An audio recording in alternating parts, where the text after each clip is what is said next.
At the outset, he made a trade, exchanging a loaf of bread for a Persian language book. In an era where starvation was a constant threat, this seemed like a losing deal. Yet this very trade would transform his life. In 1942, during World War II in France, a group of Jews was herded by the Nazis into a forest for execution. Amidst the Nazi rifles, Giles, standing in the middle, planned to fake his death early to escape the firing squad. Right. Fire! During the chaos, Giles was caught trying to escape but suddenly produced a Persian language textbook claiming he was not Jewish but Persian. A guard overheard this and halted the execution. An officer named Koch, who was in charge of the food supply and eager to learn Persian, had promised 10 cans of food as a reward for anyone who could find a Persian, so they decided to take Giles back with them. However, Giles had only acquired the Persian book and his supposed identity from a fellow prisoner the previous week. He was not actually Persian. Thus, Giles was taken back to the concentration camp. Having narrowly escaped death, he was not yet out of danger, as he had to answer Koch's questions about the Persian language. Driven by a strong will to survive, Giles was on edge, making up Persian words on the spot when he didn't know the answers. Koch's probing became more intense, eventually demanding Giles to speak Persian on the spot. With no other choice, Giles bluffed his way through with a few made-up phrases. Surprisingly, Koch was pleased with the gibberish, as he didn't understand Persian himself and couldn't tell the difference. Koch rewarded the guard with 2 cans of food, holding off the rest until Giles's authenticity could be confirmed. Though Giles had momentarily saved his life, the looming tests of authenticity were still matters of life and death. Giles was assigned to kitchen work, where he had to prepare for that evening's Persian lesson for Koch while also doing his job. He ingeniously crafted new words from the kitchen utensils and food items he encountered. Anticipating that Koch, a chef, would want to learn Persian words related to food, Giles's quick thinking paid off. The lesson went mostly as planned, with most of the words being his inventions, allowing him to survive another day. However, the end of the lesson brought no relief to Giles, as Koch's ambitious learning plan filled him with dread. Koch planned to open a restaurant in Tehran after the war, which he believed would end in 2 years. He aimed to learn 4 words a day, which would amount to over 1,000 words a year and over 2,000 in 2 years. The prospect of memorizing 4 new words daily was already daunting for Giles. However, the situation worsened when Koch listed 40 new words the next day for immediate translation. The ease of making up words was overshadowed by the difficulty of remembering them, putting Giles at risk of being exposed. Additionally, Giles faced another hidden danger. The guard Bear who had brought him back suspected Giles was not Persian but a cunningly disguised Jew. Bear reported his suspicions to Koch, grounding his accusations in prejudice rather than fact. Wenn nötig, dann würde der vor ihnen auch einen auf Chinese machen. Nur um sie hinters Licht zu führen.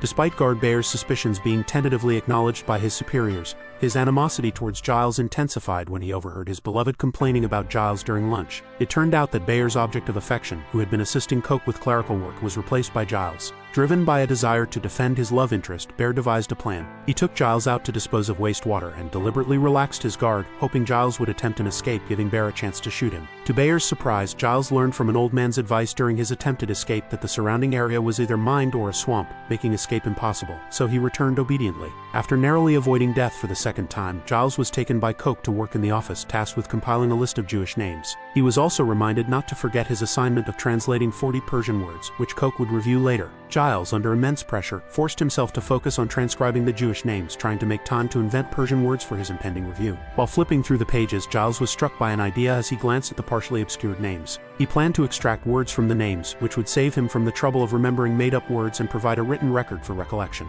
During Koch's review, Giles could discreetly refer to the Jewish name list for answers. Having survived this ordeal, Giles, while distributing food, would also inquire about the Jewish inmates' names one by one. He transformed these names into Persian words to teach Koch, safely navigating through 6 months and providing Koch with over 570 fabricated words. However, for Koch, the idea of opening a restaurant in Tehran was merely a pretext. His diligent study was motivated by his love for his homosexual partner. As the Nazis persecuted Jews, they also targeted homosexuals. Koch's partner, in a moment of impulse, had joined the Nazis and fled to Tehran to seek refuge. Koch's allegiance to Germany was indifferent. He was merely adapting to the times and getting by without any illusions of a German victory, always looking out for himself. Due to the smooth progress in his studies, Koch showed a hint of kindness towards Giles. However, during an outdoor gathering, Giles slipped up by using an invented word with 2 different meanings, alerting the perceptive Koch to the deception, leading to an immediate violent reaction. Oh, Farsi heißt Baumratsch. Du dreckiger Lügner. Hast du nicht gesagt, dass Ratsch Brot heißt? Dann beides bedeuten Baum und Rot. Was? Lass uns durch!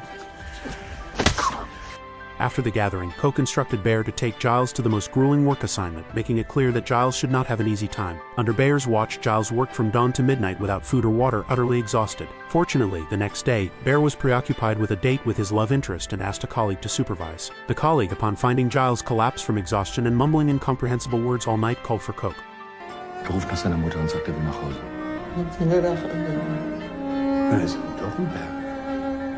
Giles was thus taken to the hospital, saving his life. Unbeknownst to Coke, the Persian words Giles had been mumbling about his mother were intentionally spoken during his confusion. In a gesture of apology, Coke treated Giles with increased respect from then on and protected him against orders to eliminate Jews even under pressure from his superiors. Since his narrow escape, Giles learned to turn the tables and deeply realized that language was not only his shield but also a powerful tool to influence Coke. Thus, during lessons he took a proactive approach, adopting the role of a teacher and engaging Coke in conversation. Limited by his language skills, Coke ended up revealing simple yet profound personal emotions. Coke shared that he lost his mother at 3, and with a disabled father, their impoverished life led to his obsession with food, which ultimately steered him towards a career as a chef as a way to nourish his soul. This emotional bonding made Coke increasingly dependent on Giles, prompting him to use his authority to ensure Giles' safety when threatened. After one such lesson, Coke instructed Giles to hide at the farm for a few days, hinting at another impending purge of Jewish inmates. On his way to the farm, Giles' heart weighed heavily as he looked back at his condemned brethren, reigniting his inherent nationalistic feelings that had been overshadowed by his struggle for survival.